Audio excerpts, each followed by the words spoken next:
The most profound hero's journey begins not with a sword raised toward dragons, but with the quiet courage to sit alone in a room without needing to prove anything to anyone. This is not the retreat of the defeated, nor the bitter withdrawal of those who have given up on the world. It is something far more dangerous to the sleeping masses. It is the first step of someone who has begun to awaken from the collective dream. You have felt it, haven't you? Those moments when you're surrounded by voices, yet hear nothing but noise. When you're in the middle of conversations that circle endlessly around the same worn grooves of complaint, gossip, and the mechanical repetition of opinions borrowed from screens. You nod, you smile, you play your part in the great theater of social acceptability, but something deep within you has begun to stir. Something that recognizes the hollow echo of a life lived on autopilot. Joseph Campbell understood this awakening as the first whisper of what he called the hero's journey. Not the cinematic adventure of swords and sorcery, but the far more treacherous path into the depths of your own authentic being. The ordinary world, Campbell knew, is a carefully constructed illusion, a web of roles and expectations that keeps us safely unconscious, safely small, safely acceptable to the tribe. But the hero within you, that eternal figure Campbell saw reflected in every myth across every culture, begins to sense that this ordinary world is not your true home. You start to notice how much of your day is spent wearing masks, how many of your words are not your own, how often you laugh at things that aren't funny and agree with ideas that make your soul wince. The mechanical nature of it all becomes suddenly, startlingly visible, like seeing the strings on a marionette you'd thought was dancing freely. This is why the awakening hero must learn to walk alone. Not because they hate the world or judge others harshly, but because the mythic journey toward authenticity cannot be undertaken in committee. The path to your true self is not a group expedition. It requires the kind of deep listening that is impossible when you're constantly managing how others perceive you, constantly adjusting your frequency to match the static of collective unconsciousness. Campbell called this phase the call to adventure, but recognized that most refuse the call.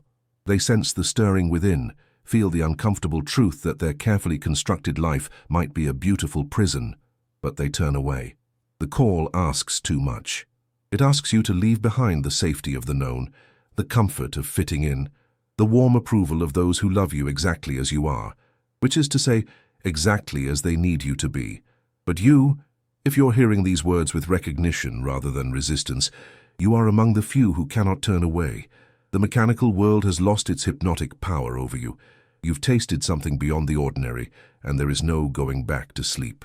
What Campbell discovered in his study of myths across time and culture is that the hero's journey always begins with a crossing of thresholds, a movement from the familiar world into what he called the special world, where different rules apply.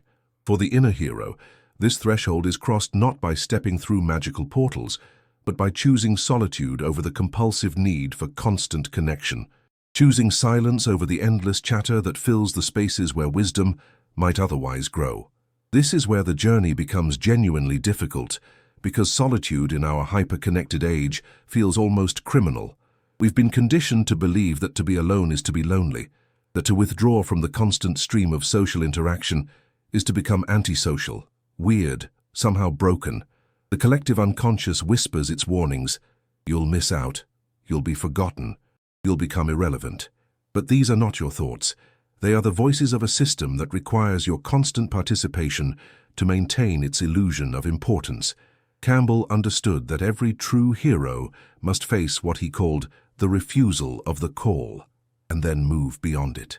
The refusal comes from the part of you that still seeks safety in the familiar, that would rather endure the known dissatisfaction than risk the unknown transformation. But once you've glimpsed the mechanical nature of ordinary existence, once you've felt the stirring of something authentic within you, the refusal becomes its own form of suffering. The mythic journey inward requires what Campbell called supernatural aid, but this aid doesn't come from magical mentors or wise old wizards.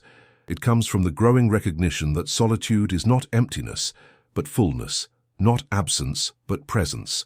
In the quiet spaces between the noise, you begin to hear the voice you've been drowning out your entire life, your own. This is the voice that knows what you actually think, not what you think you should think. The voice that recognizes your real desires beneath the layers of borrowed ambition.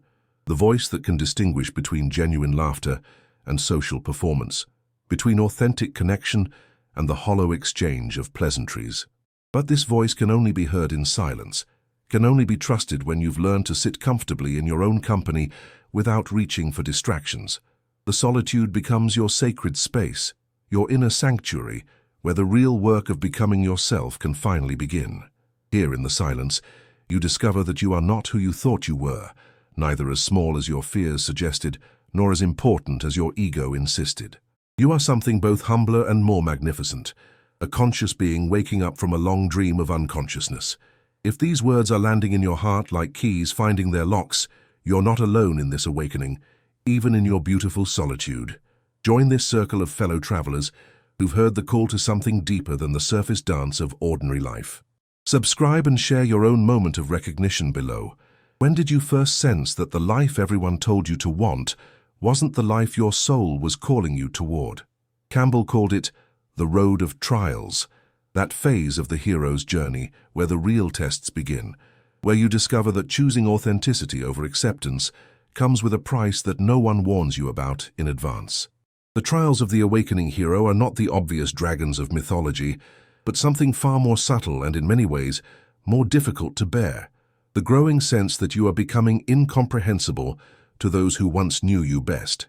You begin to notice how conversations that once engaged you now feel like elaborate performances, where everyone has agreed to pretend that surface matters more than substance. The small talk becomes smaller, the complaints more circular, the entire social machinery more transparent in its ultimate meaninglessness. And here's the cruel irony. The clearer you become about what matters, the more alone you feel in a world that has agreed not to look too deeply at anything.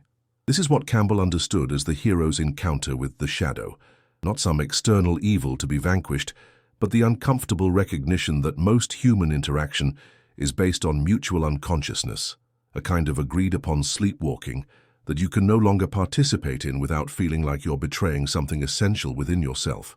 The shadow you must face is your own judgment, your own loneliness, your own creeping suspicion that perhaps there's something wrong with you for no longer finding meaning in what everyone else seems to accept without question.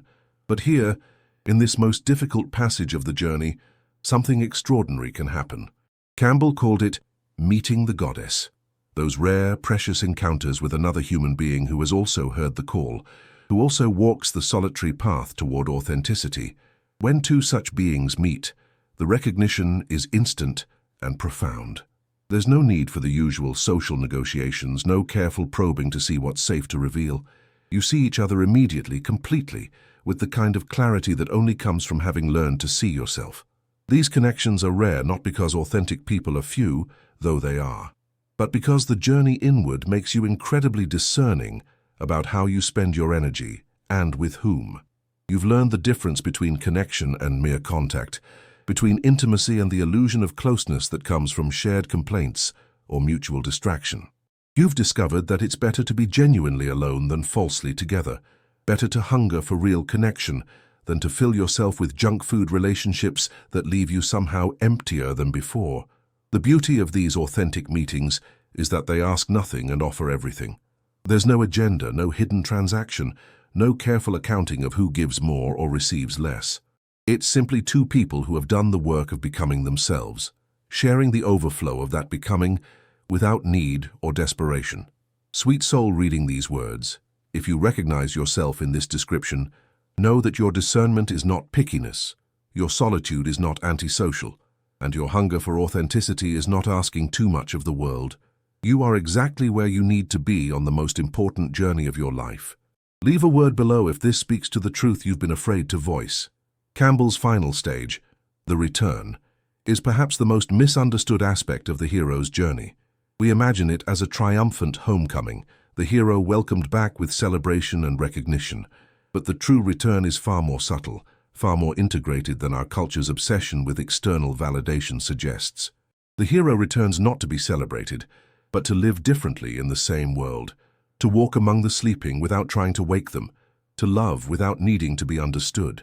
You discover that the journey inward has given you something precious, the ability to be in the world but not of it, You can engage in the social dance when appropriate, play your roles when necessary, but you never again lose yourself in the performance.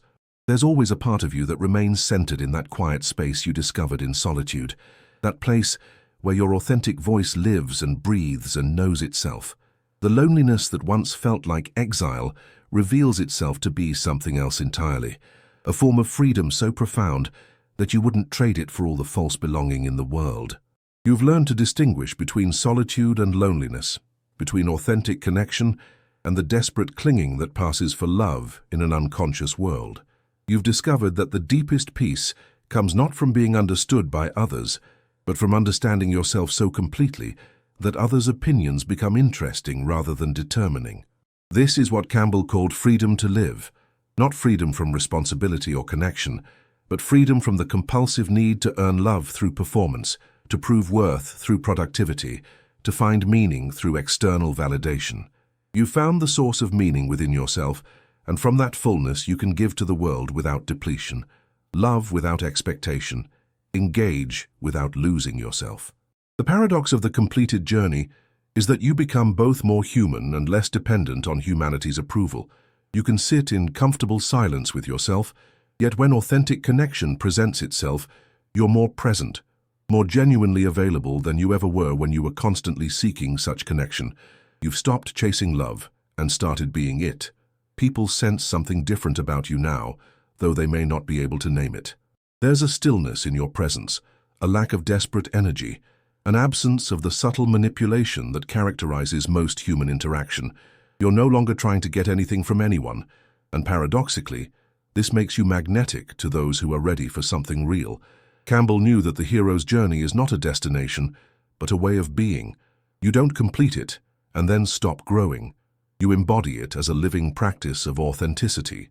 Every day offers new opportunities to choose truth over comfort, awareness over unconsciousness, genuine solitude over false connection. You have become your own hero, your own rescue, your own destination. And in that becoming, you've discovered that you were never actually alone. You were always accompanied by the eternal mystery that breathed you into existence, that continues to love you into being every moment, that requires nothing from you but your authentic presence in this strange, beautiful unconscious world.